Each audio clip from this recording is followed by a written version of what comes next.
pour le sondage, bien sûr, on va utiliser notre sonde pyramide que je vais venir mettre sur le dessus et on va venir équilibrer comme il faut notre flotteur. Donc pour le sondage, voilà ce qu'on va essayer de venir chercher.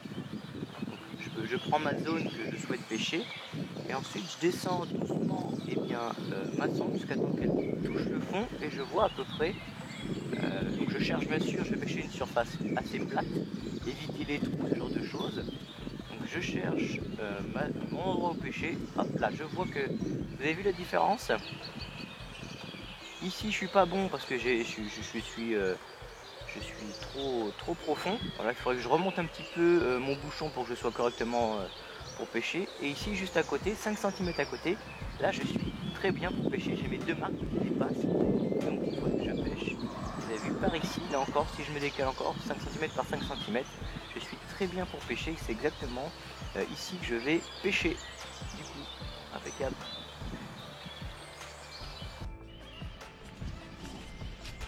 Donc voilà, je vais vous mettre comme ça. Maintenant que j'ai identifié où est-ce que je pêche, que j'ai pris mon repère et tout ça, je vais pouvoir amorcer mon coup.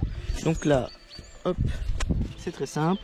Je vais prendre du Montpellier, je vais mettre une coupelle pleine et je vais venir la déposer en plein sur le coup.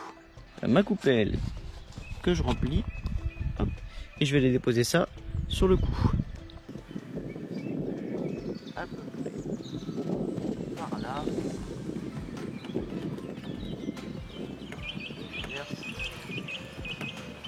Les pelés.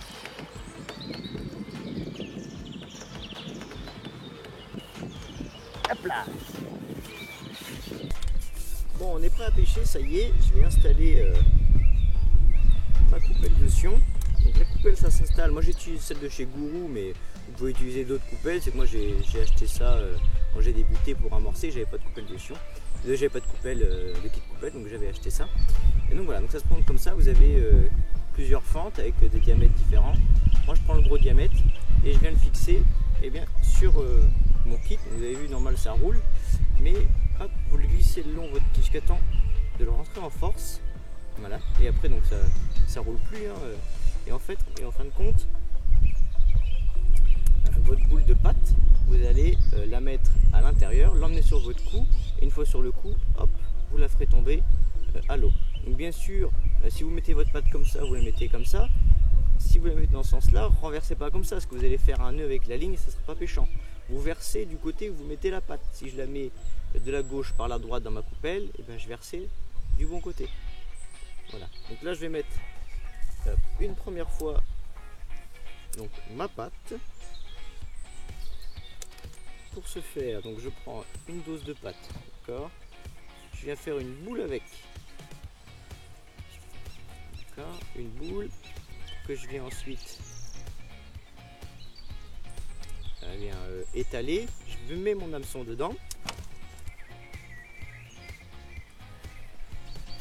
Je mets mon hameçon dedans. Tac, et je vais refermer la pâte par-dessus. Tac, et je viens serrer. Voilà, tout simplement. Donc là, elle est encore un petit peu humide. Le soleil n'a pas eu le temps de taper dessus. Je vais voir ce que ça donne, mais si c'est trop humide, eh bien je remettrai un tout petit peu de pâte pour la faire sécher un peu plus. Et ensuite, j'ai ma pâte ici, je la mets dans ma coupelle et je verserai bien sûr du bon côté. Hop là. C'est parti.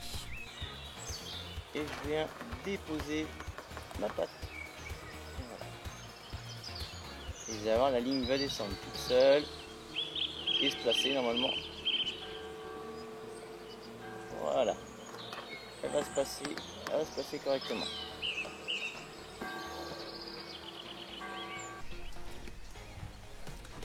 Donc en action de pêche, comment ça se passe? C'est très simple.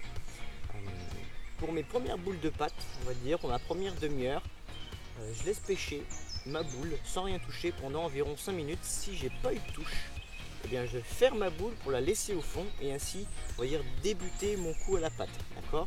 Au niveau de la touche, il faut bien attendre, c'est très important ce que je vais dire là, il faut bien attendre que le bouchon soit complètement enfoui sous l'eau. Vous comptez 1, 2 et ensuite vous ferrez. Parce qu'à la pâte, la carpe a tendance à tout mettre dans sa bouche et à la remuer un petit peu avant d'être sûr de la garder. On va dire ça, je parle grossièrement pour essayer de vous faire comprendre comment ça se passe. Donc quand vous avez votre touche, bouchon dans l'eau, 1 seconde, 2 secondes et je ferme. D'accord? Pas avant. Donc là ça fait déjà 5 minutes que j'ai ma boule. Je vais la ferrer pour la laisser au fond et je vais en mettre une nouvelle boule.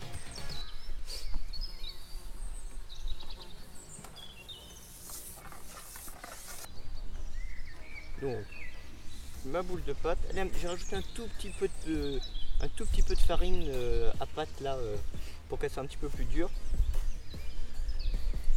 Le dosage il était un peu trop chargé en eau. Je fais ma petite boule, une petite forme pyramidale. Je la mets dans ma coupelle. Et c'est parti mon copain, on amène ça là-bas. Donc je vais me répéter. Donc à la pâte, vous pêchez avec de l'amorce et donc tous les poissons ont tendance à venir la grignoter. Et la carpe également le fait. Donc elle vient souvent grignoter d'abord les contours de la pâte. Une fois qu'elle est à la bonne forme, la bonne taille, et bien elle l'engame. Et donc c'est pour ça qu'il ne faut ferrer que quand le bouchon est complètement sous l'eau. Quand c'est le cas, vous comptez 1, 2 et ensuite simplement vous ferrez. Très important ce que je viens de dire, retenez bien ça. Hop, je pose ma boule. Et voilà.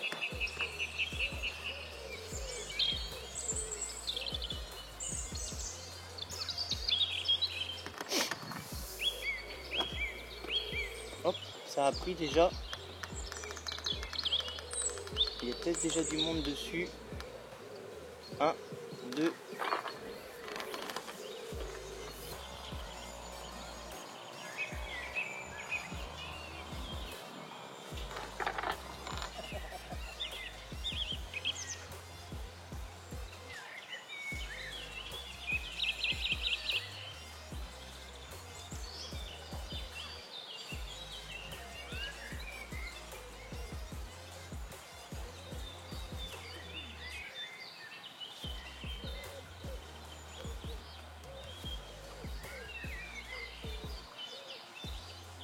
Alors ça c'était typiquement le genre de touche qu'il ne faut pas ferrer.